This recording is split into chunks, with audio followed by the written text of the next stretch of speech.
diabolical! Get him off the field!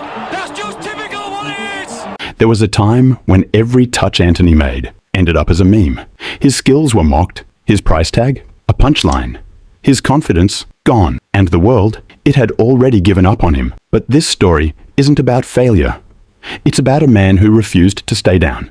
A man who went from a laughingstock to a storm. This is the comeback no one expected.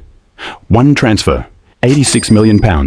One club, Manchester United. One expectation, to change everything.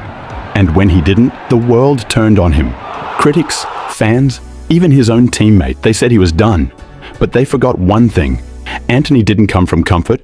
He came from nothing. Before we dive into this wild redemption arc, hit that subscribe button, drop a like. If you love real football stories, told raw and honest, you're in the right place. Antony was never supposed to make it out. Born in Osasco, São Paulo, one of Brazil's toughest slums. He lived in a 2-room home with 8 people. His pitch? A cracked street.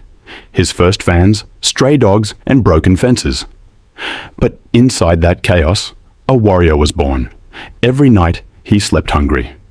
Every morning, he trained with fire in his chest.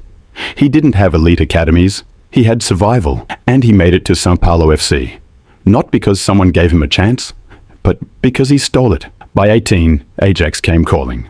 A system built for flair and freedom. And Antony? He lit it on fire. Step-overs, goals, confidence, swagger. Brazil fell in love. Europe started whispering. This kid might be special. In the 2021 Olympics, he won gold with Brazil. United fans watched. Scouts watched. And then it happened. The deal. £86 million. The Premier League, but football doesn't care about fairy tales. In England, the lights are brighter. The pressure, blinding. And Antony wasn't ready. Not for the pace, not for the hate. Week after week, poor performances. Endless cuts inside, no end product. The fans turned. Commentators mocked him. Her pundits laughed. And worst of all, his own self-belief started to die. He became a meme, a TikTok baller. He trended more for fails than goals. He went from an £86 million hope to an £86 million joke. But what you didn't see was the man off the pitch, the one battling his own mind, the one trying to stay alive, mentally. Antony faced more than football pressure, personal issues, allegations, the weight of the world. The critics didn't just attack his game, they attacked his character. And when that happens, most players break. They disappear. But Antony? He went quiet, because he was preparing for war. The season dragged on. United struggled. But in the shadows, Antony trained harder. No more showboating, no more distractions, just sweat, pain, silence. And then he returned. Sharper, simpler, faster.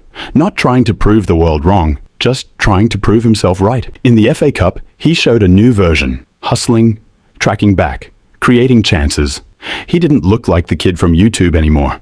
He looked like a man with purpose. That's the thing about warriors. You can't see them when they're grinding, only when they strike. Antony started moving differently. He wasn't smiling as much. He wasn't dancing. He was possessed. Every tackle meant something. Every pass had purpose. And for the first time, the crowd stood up, not to mock, but to applaud. The media turned quiet. The fans changed tones. Even his doubters started to believe. Antony's comeback isn't a fairy tale. It's not a happy ending. It's a war story, still being written. He may never be the next Neymar, but maybe that's not what he's trying to be. Maybe he just wants to be the first Antony. If you felt this story, hit that like button and subscribe for more real football stories. This is just the beginning. See you in the next one.